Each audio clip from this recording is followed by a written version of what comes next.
Date है आज 8 सितंबर 2021। ये सब टॉपिक कवर करेंगे इस क्लास में। फर्स्ट टॉपिक है जीएसटी अपेलेट ट्राइब्यूनल। देखो ये अभी न्यूज में इसलिए है क्योंकि सुप्रीम कोर्ट ने गवर्नमेंट को वार्निंग दी है, चेतावनी दी है कि भाई साहब 4 साल हो गए जीएसटी एक्ट जब से पास हुआ था, 2016 से पास हुआ था और लागू हो गया था 1 जुलाई 2017 से। तो जब से लगभग 4 साल से ज़्यादा हो गया टाइम। और इस जीएसटी एक्ट जो पास हुआ था इसके थ्रू जीएसटी अपेलेट ट्राइब्यूनल बनानी थी एक। और ट्राइब्यूनल क्या होती है? देखो ये ट्राइब्यूनल कोर्ट की तरह काम करती हैं। कोर्ट की तरह, जैसे कोर्ट में केस सुने जाते हैं इसी तरह इनमें केस सुने जाते हैं। कोई डिस्प्यूट है, झगड़ा है और इसमें स्टेट या सेंटर के बीच में कोई जीएसटी को लेकर झगड़ा है, विवाद है, वो सुने जाएंगे। तो सुप्रीम कोर्ट ने कहा है गवर्नमेंट से कि भाई साहब 4 साल से ज़्यादा हो गया, क्या कर रहे हो आप? जीएसटी अपेलेट ट्राइब्यूनल अपॉइंट करो, कंस्टिट्यूट करो, बनाओ। तो ये जीएसटी ट्राइब्यूनल जब से बनी नहीं है, जब से जीएसटी लॉ पास हुआ है, 2016 में पास हो गया था और 2017 से, यानी कि 1 जुलाई 2017 से पास हो गया था। और जीएसटी क्या है भाई साहब? ये देखो गुड्स एंड सर्विसेज टैक्स, आप सबको पता होगा जो भी आप चीज़ खरीदते हो उस पर जीएसटी लगता है। ये एक इनडायरेक्ट टैक्स है। देखो टैक्स दो तरीके के होते हैं, आपने इकोनॉमी में पढ़े होंगे, एक डायरेक्ट टैक्स और एक इनडायरेक्ट टैक्स। डायरेक्ट टैक्स का मतलब ये जिसका बर्डन, बोझ किसी और पे आप नहीं ट्रांसफर कर सकते, सिर्फ जिस पे वो टैक्स लगा वो ही देगा उसे। जैसे हो गया इनकम टैक्स, आपने जितनी भी इनकम कमाई पर ईयर उस पर टैक्स देना पड़ेगा गवर्नमेंट को, ये क्राइटेरिया बनाया हुआ है। तो ये किसी और पे ट्रांसफर नहीं कर सकते, ये नहीं कह सकते भाई साहब आप मेरी तरफ से आप टैक्स भर दीजिए। तो ये आपको ही देना पड़ेगा आपकी इनकम पे जितना टैक्स बन रहा है। और इनडायरेक्ट टैक्स क्या है? ये टैक्स ऐसा होता है कि आप इस टैक्स को दूसरे व्यक्ति पे ट्रांसफर कर सकते हो इनडायरेक्ट टैक्स को। जैसे मान लो भाई साहब एक कंपनी ने मान लो साबुन बनाया, सॉप साबुन, और ये क्या है, कंपनी ने जब बनाया तो इसे बेचने जा रही है तो इस पे गवर्नमेंट ने जीएसटी लगा दिया। तो ये जीएसटी क्या करेगी? ये कंपनी ये इस पे प्राइस इंक्रीज कर देगी। ये प्राइस इंक्रीज करके जीएसटी किस पे ट्रांसफर कर देगी? कंज्यूमर पे ट्रांसफर कर देगी। जो हम और आप लोग जो खरीदते हैं वो जीएसटी हम भरेंगे, उस प्राइस में ही इंक्लूड कर देगी वो। तो ये जीएसटी ट्रांसफर कर देती है। तो ऐसे होते हैं इनडायरेक्ट टैक्स। तो ये GST goods and services tax जब पास किया था तो इसमें 4 स्लैब है अभी। 4 स्लैब का मतलब है जैसे कुछ गुड्स हैं जिनमें 5% जीएसटी लगाया जाता है, कुछ ऐसी हैं जिन पे 12% लगाया जाता है, कुछ ऐसी हैं जिन पे 18% जीएसटी लगाया जाता है और कुछ ऐसी हैं जिन पे 28% जीएसटी लगाया जाता है। ये 4 स्लैब दी गई हैं जीएसटी में।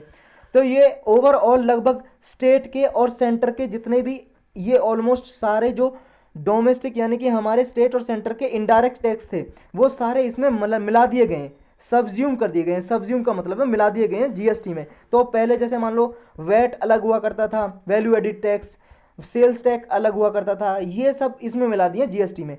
तो ये जीएसटी का जो एक्ट बनाया था, गवर्नमेंट ने पास किया था 2016 में, उसका सेक्शन 109 ये बोलता है कि जब भी ये पास होगा तो गवर्नमेंट क्या है, एक ट्राइब्यूनल बनाएगी, ट्राइब्यूनल। और ये जीएसटी अपेलेट ट्राइब्यूनल है क्या, क्या काम है और जान लेते हैं इसके बारे में। देखो ये क्या है, ये सेकंड लेवल की अपील फॉरम होगा। यानी कि देखो एक तो फर्स्ट अपेलेट अथॉरिटी होगी जैसे नेशनल अपेलेट ट्राइब्यूनल। जब भी मान लो सेंटर और स्टेट के बीच में कोई डिस्प्यूट है जीएसटी को लेके, जीएसटी को लेकर कोई झगड़ा चल रहा है तो ये केस जाएगा नेशनल अपेलेट ट्राइब्यूनल में। और ये कोर्ट की तरह, सिविल कोर्ट की तरह काम करते हैं, झगड़े सुलझाते हैं जैसे कोर्ट सुलझाता है।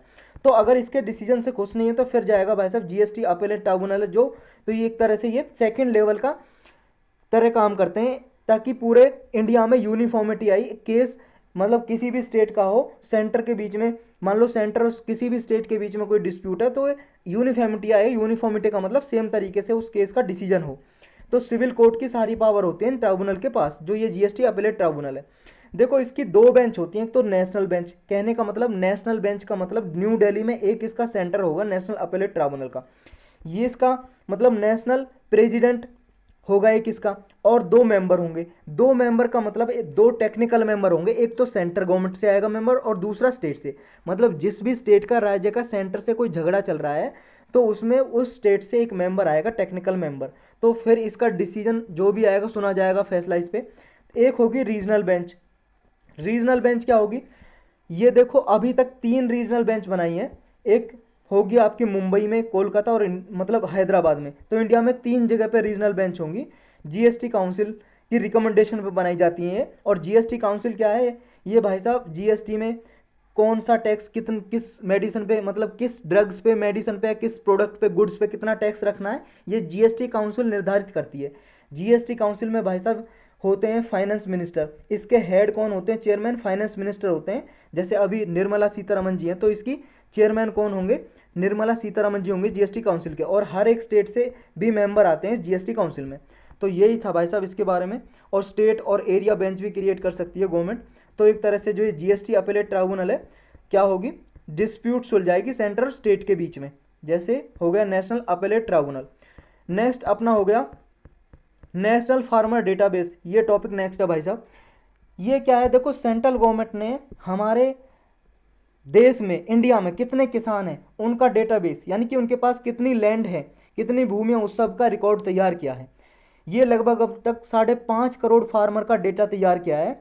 सेंट्रल लेवल पे डेटा उपलब्ध होगा, किस किसान के पास कितनी जमीन है, कहाँ पे है, कैसे है, सब कुछ इसमें जानकारी होगी, इन्फॉर्मेशन। और दिसंबर तक ये लगभग 8 करोड़ फार्मर का डेटा तैयार कर लिया जाएगा। तो यही है नेशनल फार्मर डेटाबेस।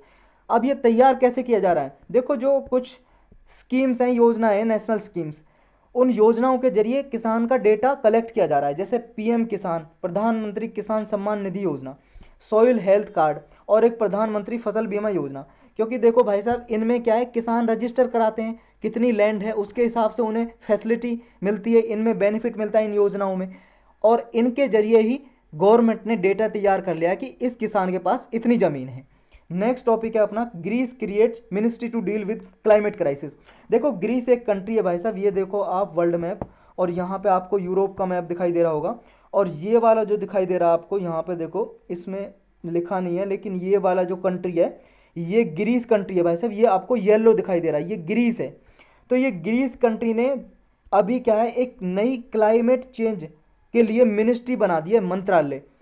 देखो ऐसे क्वेश्चन पूछा जा सकता है, हाल ही में कौन सा देश है जिसने क्लाइमेट चेंज के लिए नई मिनिस्ट्री क्रिएट की है, तो वो ग्रीस कंट्री है, ये याद रखना बस। इसमें ग्रीस ने इसलिए बनाई है, देखो भाई साहब बहुत सारे केस वहाँ पे वाइल्ड फायर के देखने को मिले, जंगलों में आग लग गई, 1000 स्क्वायर किलोमीटर से ज़्यादा जमीन पे जंगल है, उनमें आग लग गई। यहाँ पे फॉरेस्ट है, आइलैंड ऑफ ईविया है, तो ये आइलैंड ऑफ ईविया कहाँ पे, ग्रीस में, ये भी आपको याद रखना, मैच द फॉलोइंग में पूछ लेंगे।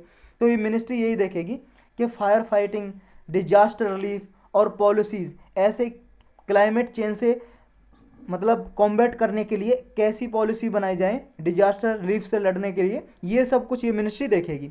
नेक्स्ट टॉपिक है असम कैटल रिजर्वेशन एक्ट 2021।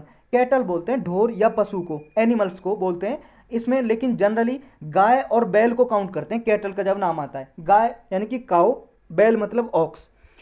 देखो ये अभी एक्ट पास किया है असम गवर्नमेंट ने, लेकिन बहुत सारे प्रेशर ग्रुप हैं, उन्होंने क्या है दबाव बनाया असम गवर्नमेंट पे कि इसको वापस लो, और बहुत सारे एक्सपर्ट भी इसका मतलब एक तरह से अपोज कर रहे हैं, इसका विरोध कर रहे हैं कि ये क्या है, जो एक्ट किस लिए पास किया गया था, ये रेगुलेट करेगा, नियम बनाएगा स्लॉटर के लिए। स्लॉटर का मतलब है पशुओं को काटना, कंजप्शन पशुओं का मांस खाना, और ट्रांसपोर्टेशन ऑफ कैटल मतलब कैटल गाय बैल का कहाँ पे कब ट्रांसपोर्ट किया जाएगा, कैसे उनको काटा जाएगा, किस टाइम पे, कंजप्शन कहाँ कहाँ किस एरिया में उनको खाया जाएगा नहीं खाया जाएगा, ये रूल बनाता है। तो क्या क्या रूल है इसमें, देखो इसमें जो काव गाय, काल्फ, काल्फ होता है भाई साहब गाय का लड़का, और हीपर होती है गाय की लड़की, मतलब बछड़ा बोलते हैं हिंदी में, और लड़की को बोलते हैं बछड़ी, मतलब गाय की बछिया, बछिया बोलते हैं, बछिया, बछड़िया, बछिया। तो ये काव या बछड़ा है, बछड़ी जो बछिया होती है, इसको स्लॉटर करना, काटना प्रोहिबिट कर दिया है इस एक्ट के जरिए कि इनको काटा नहीं जाएगा।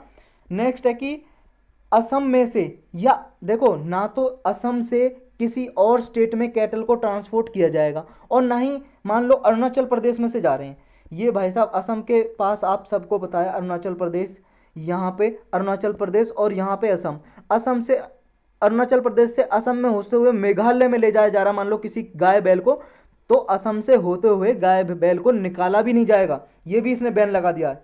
नेक्स्ट है कि जो भी मान लो कोई भी ऐसा एरिया जहाँ पे हिंदू रहता है, जैन रहता है, सिख रहता है, या ऐसी कम्युनिटी रहती है जो नॉन बीफिंग ईटिंग कंट्री है, मतलब कम्युनिटी है।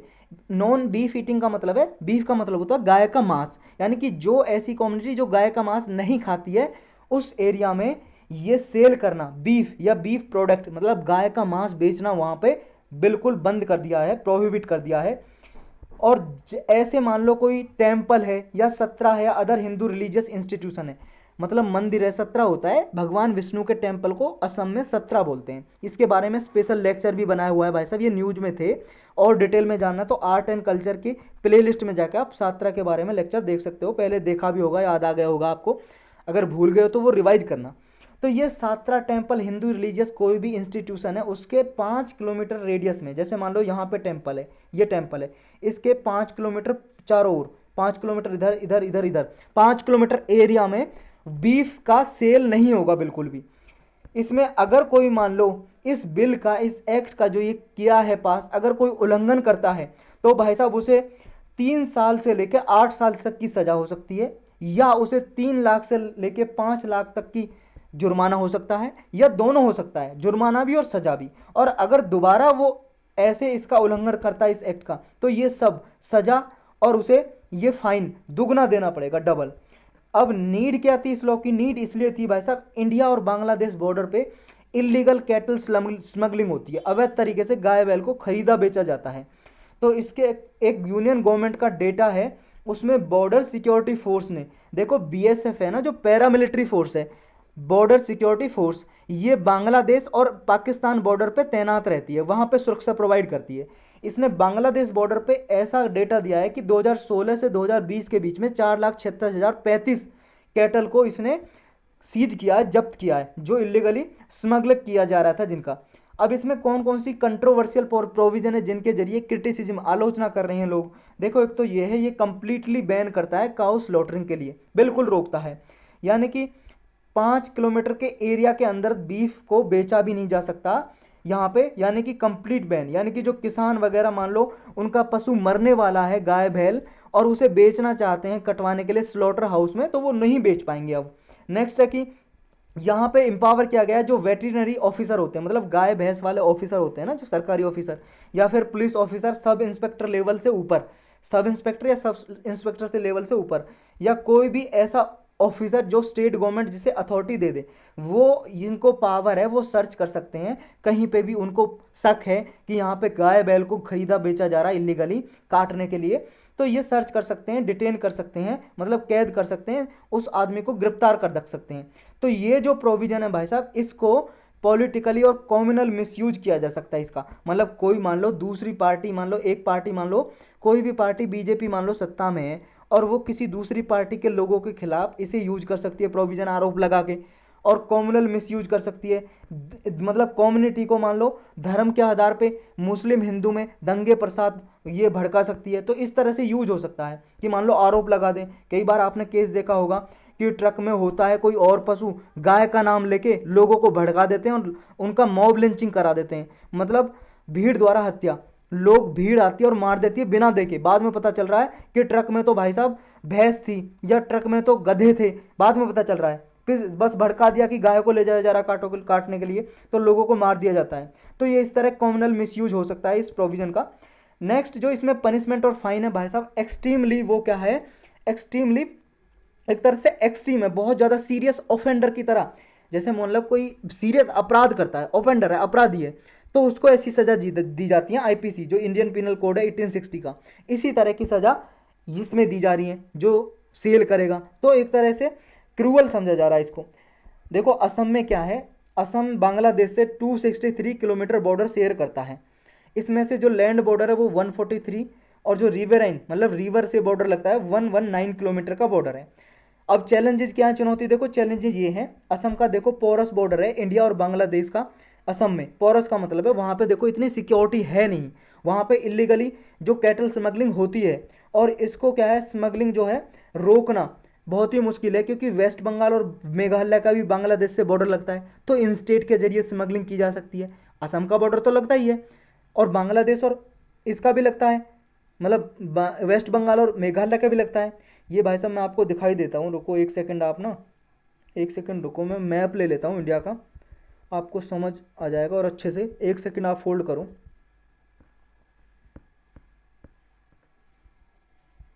ये देखो आप इस मैप में, यहाँ पे ये भाई साहब बांग्लादेश दिखाई दे रहा है आपको। इसका बॉर्डर किस किस स्टेट से लगता है, वेस्ट बंगाल से, असम से, मेघालय से, और ये त्रिपुरा से, मिजोरम से। तो भाई साहब इन स्टेट के जरिए भी तो स्मगलिंग की जा सकती है। यहाँ तो सिर्फ असम बॉर्डर की बात हो रही है क्योंकि असम ने ही लॉ पास किया है, तो ये भी एक चैलेंजेस है।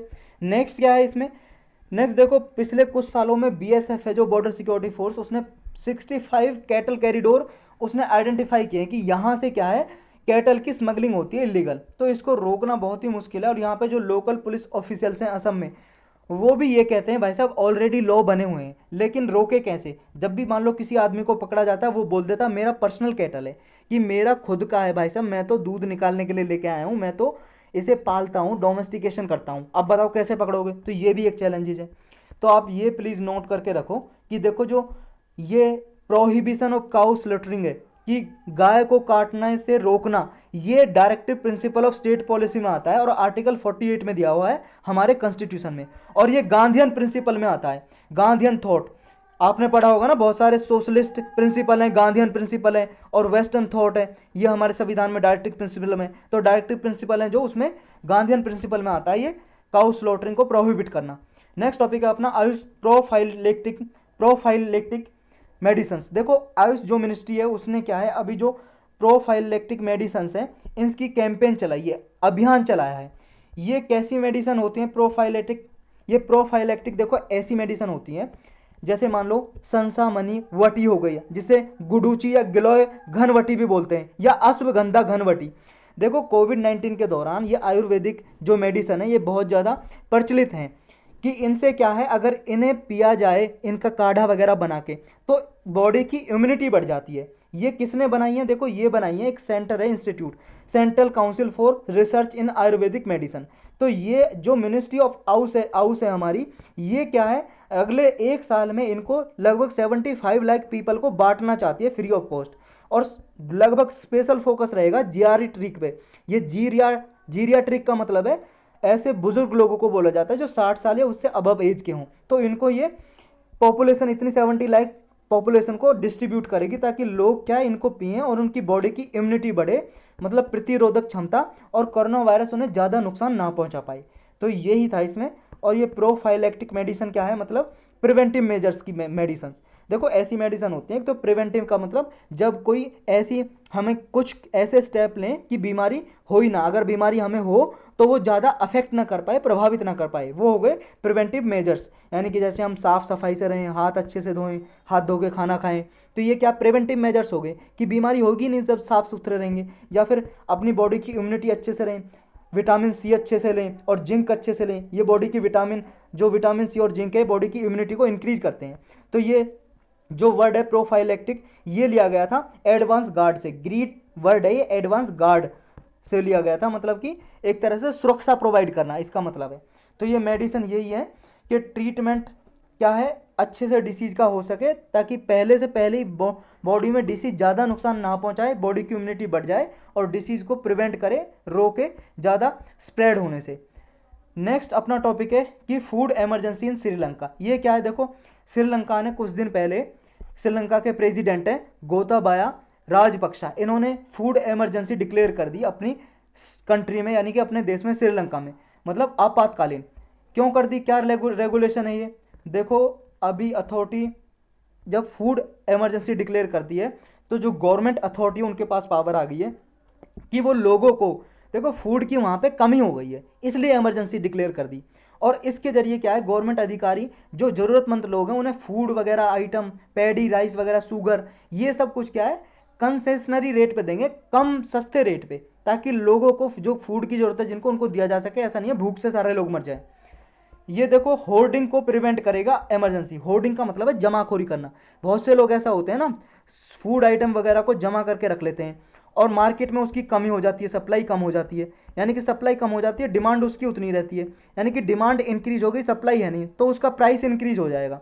अब प्राइस जब इंक्रीज हो जाता है, जब ये जो लोग जमाखोरी करके रखे थे, तब ये प्याज वगैरह कुछ भी रखा था उनको जब बेचेंगे, क्योंकि हाई प्राइस मिलेगा, ज़्यादा मूल्य मिलेगा।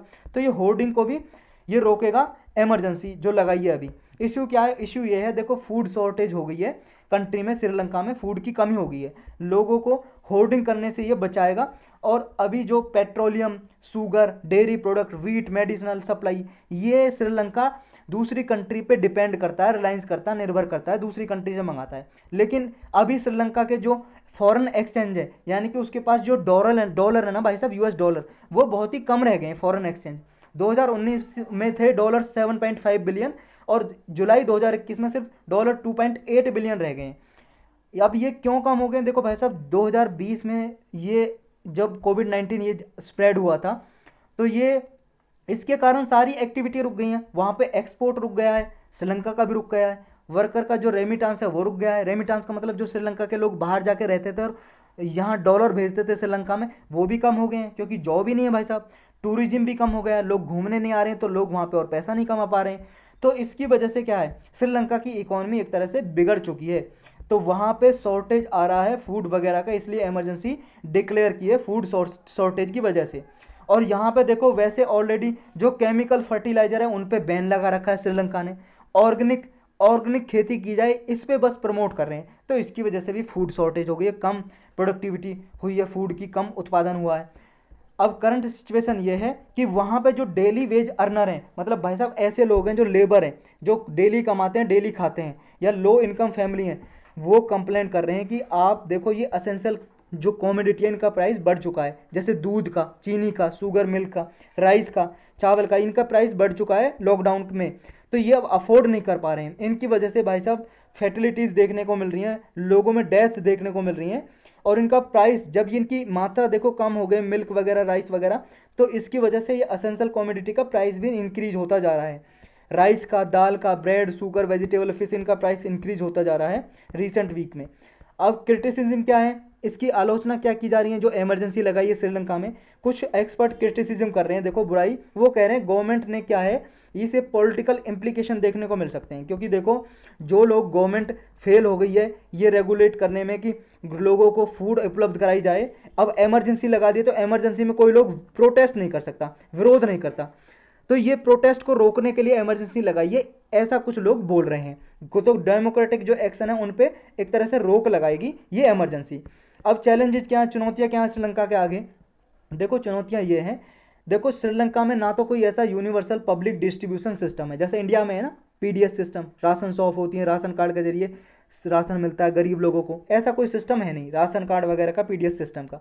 तो कंज्यूमर वगैरह हैं, उन्हें असेंशियल गुड इंश्योर करने के लिए थोड़ी परेशानी तो आएगी। नेक्स्ट है कि ऐसे अभी कोई फंडामेंटल इकोनॉमिक प्रॉब्लम को एड्रेस करने के लिए कोई करंट रेगुलेशन भी नहीं है कि ताकि जो ब्लैक मार्केटिंग वगैरह है इसको रोका जा सके, क्योंकि ब्लैक मार्केटिंग ज़्यादा बढ़ रही है, लोग होर्डिंग कर रहे हैं, तो ये भी एक चैलेंजेस है। तो यही था इसके बारे में। नेक्स्ट टॉपिक है inspiration for space x first all civilian space mission. देखो एक स्पेस मिशन है, ये स्पेस में आसमान में भेजा जाएगा, इंस्पिरेशन 4 इसका नाम है। ये 4 आदमी जाएंगे और ये है भाई साहब, ये जो आपको दिखाई दे रहा है ये लेके जाएगा इन 4 आदमियों को, ये स्पेस क्राफ्ट है, ये स्पेस क्राफ्ट लेके जाएगा, इसका नाम है इंस्पिरेशन 4। ये आपको दिखाई दे रहा होगा इंस्पिरेशन 4, ये लेके जाएगा इन 4 आदमियों को। ये अभी न्यूज में इसलिए क्योंकि भाई साहब ये 15 सितंबर तक लॉन्च कर दिया जाएगा, इस साल ही 15 सितंबर तक। और ये एलोन मस्क हैं, जो एक एलोन मस्क कौन है भाई साहब, एंटरप्रेन्योर है, उद्योगपति है, स्पेस एक्स कंपनी है इनकी। इन्होंने ये एक नॉन गवर्नमेंटल स्पेस फ्लाइट है, मतलब कि गवर्नमेंट इसमें पार्टिसिपेशन नहीं कर रही है अमेरिका की, ये इसमें जो प्राइवेट लोग जाएंगे और प्राइवेट सिविलियन ही जाएंगे, स्पेस में जाएंगे आसमान में। और इसको लॉन्च किया जाएगा, अमेरिका का एक स्टेट है फ्लोरिडा, वहाँ पे एक कैनेडी स्पेस सेंटर है नासा का, नासा स्पेस एजेंसी है यूएसए की, जो सैटेलाइट वगैरह भेजती है, नेशनल एरोनॉटिक्स स्पेस एडमिनिस्ट्रेशन इसकी फुल फॉर्म है, स्पेस एजेंसी है ये 4 इसमें प्राइवेट सिटीजन जाएंगे, 3 दिन तक ये अर्थ के चारों ओर घूमते रहेंगे। कौन कौन ट्रेवल करेंगे, देखो इसकी चारों सीट, एक यूएस के रिच पर्सन है, यूएस बिलियनियर है जिसका नाम है जारेद इसाकमैन, इसने चारों सीट खरीद ली है और वो अपने 4 आदमी भेज रहा है। इस इसाक मैन है, इसकी कंपनी का नाम है fintech company, Swift for payment, इस कंपनी के मालिक हैं ये जारेद इसाकमैन, इन्होंने ये खरीद लिए सीट, चारों सीट, और इसमें चारों सीट में अपने 4 आदमी ये भेजेगा। और ये जो भी पैसा कमाएगी स्पेस एक्स कंपनी से, ये एक सेंट जूड चिल्ड्रन का रिसर्च हॉस्पिटल, उस हॉस्पिटल में बच्चों की मतलब इलाज होता है कैंसर वगैरह का, ल्यूकोमिया का, तो ये उसमें सारा पैसा यूज होगा इस हॉस्पिटल में। इंस्पिरेशन 4 जो है देखो ये अर्थ को सर्कल करेगा और वापस एटलांटिक ओशन में आ जाएगा 3 दिन के बाद। एटलांटिक ओशन भाई साहब देखो देखो यहाँ पे एटलांटिक ओशन में आ जाएगा, यहाँ पे ये उतर जाएगा एटलांटिक ओशन में 3 दिन के बाद। ये 3 दिन तक रहेंगे, लगभग 575 किलोमीटर ऊपर, अर्थ से 575 किलोमीटर ऊपर ये चक्कर लगाएंगे अर्थ के 3 दिन तक, इंस्पिरेशन 4 नाम के स्पेस क्राफ्ट में बैठ के। ये जो इंटरनेशनल स्पेस स्टेशन है लगभग 408 किलोमीटर, उससे भी ऊपर जाएगा, और हबल स्पेस टेलीस्कोप है 547 किलोमीटर, उससे भी ऊपर जाएगा ये जो इंस्पिरेशन 4 है। ये भाई साहब है आपका इंटरनेशनल स्पेस स्टेशन जो अर्थ के चारों ओर घूम रहा है, और ये है आपका ये हबल टेलीस्कोप, ये भी स्पेस में लगभग 547 किलोमीटर ऊपर घूम रहा है। ये इमेज वगैरह खींच के देता है अर्थ की या स्पेस में और किसी ऑब्जेक्ट की। तो ये 2009 के बाद ये सबसे ज़्यादा डिस्टेंस कवर करने वाला क्रूड मिशन होगा, जिसमें एस्ट्रोनॉट वगैरह जाएंगे इसमें बैठ के। ये जो ड्रैगन मॉड्यूल है, आगे जो और भी मिशन भेजे जाएंगे उनमें भी फ़ायदा करेगा ये। तो यही सिग्निफिकेंस होगी ये। जैसे मान लो जो भी क्रूड मिशन, मतलब क्रूड जाएंगे, क्रूड का मतलब जो इसमें आदमी बैठ के जाएंगे स्पेस मिशन में, उनका हेल्थ डेटा क्रिएट मतलब कलेक्ट किया जा सकेगा।